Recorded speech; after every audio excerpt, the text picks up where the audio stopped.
Welcome back to city life. Hey friends, who doesn't like movies? Well, મને તો ખૂબ જોવી ગમે. તો ચાલો ઓલ્ડીઝની એક સફર કરીએ સિનેમા એક્ઝિબિશન.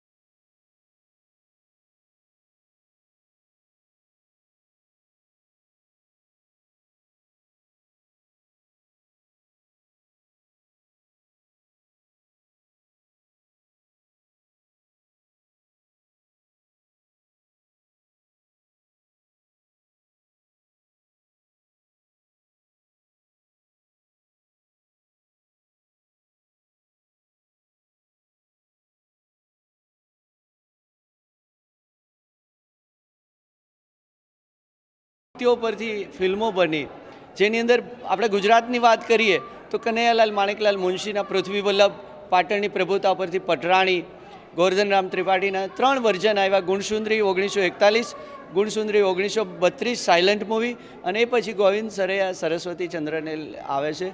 એ સિવાય પન્નાલાલ પટેલની વાર્તા પરથી મળેલા જીવ, કંકુ, એ સિવાય ઘણી બધી લીલુડી ધરતી ચુનીલાલ મળિયાની વાર્તા પરથી આવે છે. ચુનીલાલ વર્ધમાન શાહની વાર્તા પરથી જીગરને અમી આવે છે. કલાપીના જીવન ઉપરથી કલાપી આવે છે.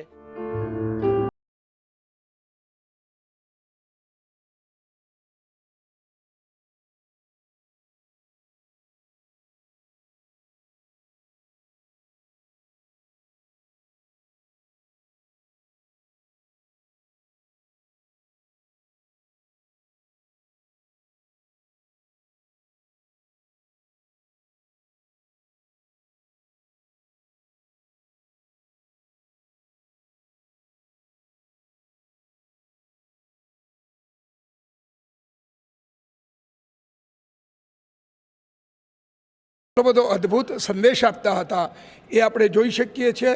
એ યુગ કેટલો બધો સુવર્ણ યુગ હતો ફિલ્મનો, એ આ પોસ્ટર પરથી આપણે ખબર પડી શકે કે એના પ્રોડ્યુસર કોણ હતા, ડાયરેક્ટર કોણ હતા, ફિલ્મના અને મ્યુઝિકના ડાયરેક્ટર કોણ હતા, અને કોણ કોણ કલાકારો હતા.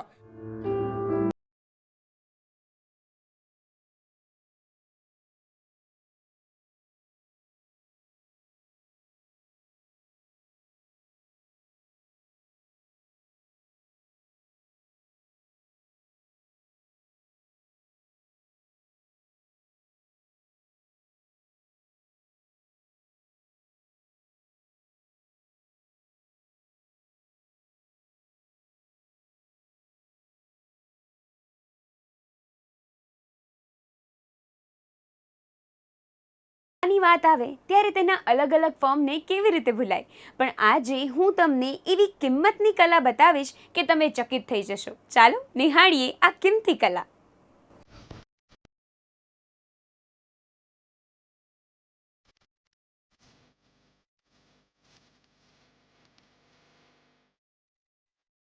શું તમે ક્યારે કોઈ એક્ઝિબિશનમાં ફક્ત 7.30 કે રૂપિયા 1.50 પેઇન્ટિંગ ખરીદી છે?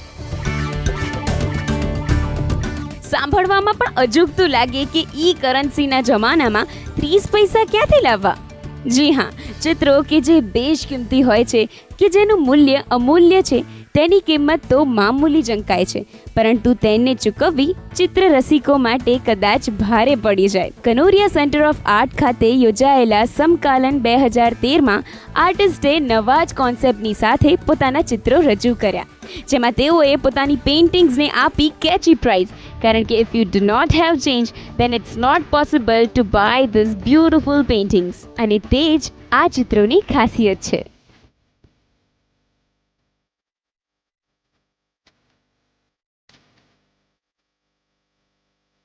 कोई भी महंगी या सस्ती चीज़ दाम से नहीं होती है. जैसे कि मैंने यहाँ पे एक 9 रुपये 50 पैसे रखे हैं, तो वो व्यक्ति जिसको ये चाहिए था वो ये सारी चीज़, ये सारे पैसे ढूंढ के लेकर आया, फिर उसने उसका प्राइस दिया. मतलब वो ढूंढना उस चीज़ को, क्योंकि वो उसका वैल्यू, वो व्यक्ति उस चीज़ का वैल्यू कर रहा था आई थिंक. तो मैं इस तरह मतलब अब मेरे लिए भी अब मेरा काम भी इस तरह वैल्यू रखता है।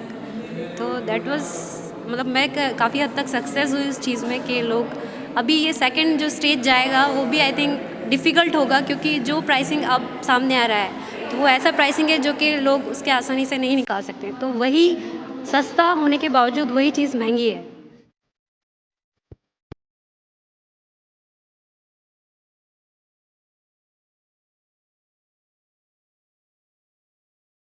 અહીં રજૂ થયેલ કળામાં જીવનના વિવિધ રંગોને વણી લેવામાં આવ્યા છે. જીવનમાં આપણે જે જોઈએ છે, જે માણીએ છીએ, તે આ આર્ટિસ્ટોએ ખૂબ જ સુંદર રીતે અહીં પ્રેઝન્ટ કર્યું છે. બાળકોને ચોકલેટનું વળગણ હોય છે, ત્યારે આર્ટિસ્ટે ફ્રીડમ ફાઇટરોને ચોકલેટ્સની અંદર ક્રિએટ કરી એટ્રેક્શન ઊભું કરવાનો એક પ્રયત્ન કર્યો હતો.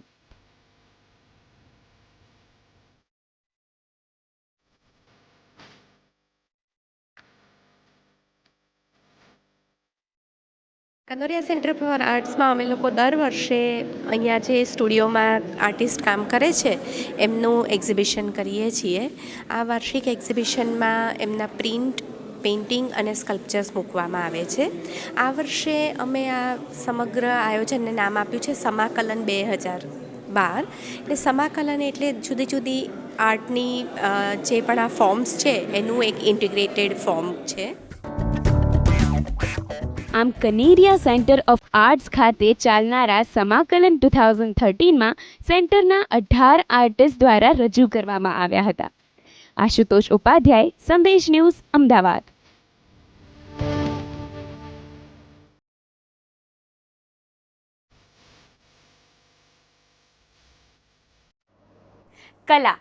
કલાકારની લાઈફમાં ભજવે છે ખૂબ જ ઇમ્પોર્ટન્ટ રોલ.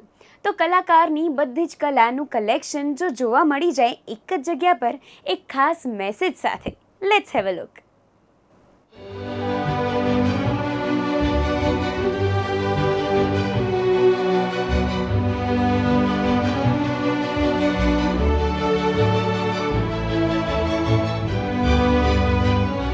ઈશ્વર હોય કે અલ્લાહ, બંદગી તો કોઈની પણ થઈ શકે. તેથી જ તો ભેદભાવને ભેદીને એક એવું એક્ઝિબિશન યોજાયું કે જેને નામ આપવામાં આવ્યું કલર્સ ઓફ ડિવાઇન એક્સપ્રેશન, કે જેમાં ના માત્ર હિન્દુ માઇથોલોજીને રિલેટેડ કલા રજૂ થઈ, પરંતુ સર્વધર્મ સંભાવ રાખીને ભગવાન, અલ્લાહ, જીસસ, સાંઈ બાબાને રજૂ કરાયા એક જ છત નીચે, અને તે પણ આર્ટના ડિફરન્ટ ફોર્મ્સમાં, લાઇક પેઇન્ટિંગ, સ્કલ્પચર, ફોટોગ્રાફ્સ, જે શાંતિની અનુભૂતિ કરાવે.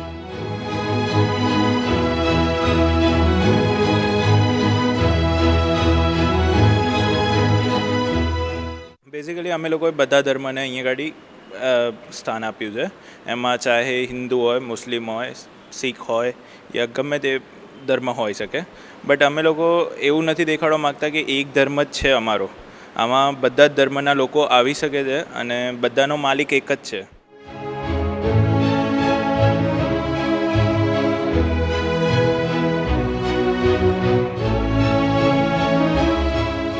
તો હરિયાણા, દિલ્હી, બરેલી તથા ગુજરાતના અલગ અલગ વિસ્તારમાંથી 43 જેટલા કલાકારોએ પોતાની આસ્થાને વ્યક્ત કરી હતી અને એકતાનો મેસેજ આપવામાં સફળ રહ્યા હતા.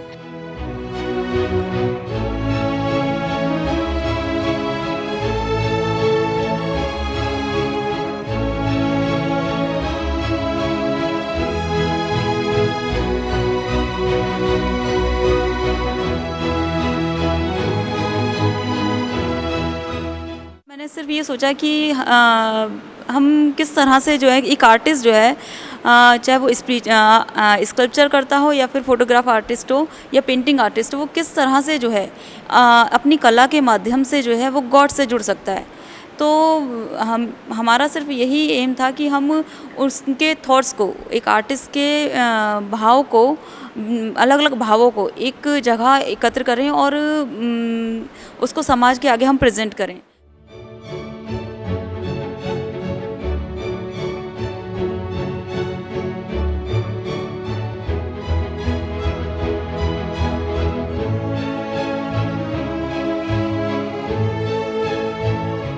ધર્મ ચાહે કોઈ પણ હોય, પણ ધાર્મિક લાગણી તો એક જ હોય છે. તે સાબિત થયું આ એક્ઝિબિશનમાં. ફોરમ શાહ, સંદેશ ન્યૂઝ, અમદાવાદ. તો સિટી લાઈફમાં હજુ ઘણું બધું બાકી છે. બુકની રસભરી વાતો કરીશું પણ એક નાનકડા બ્રેક બાદ.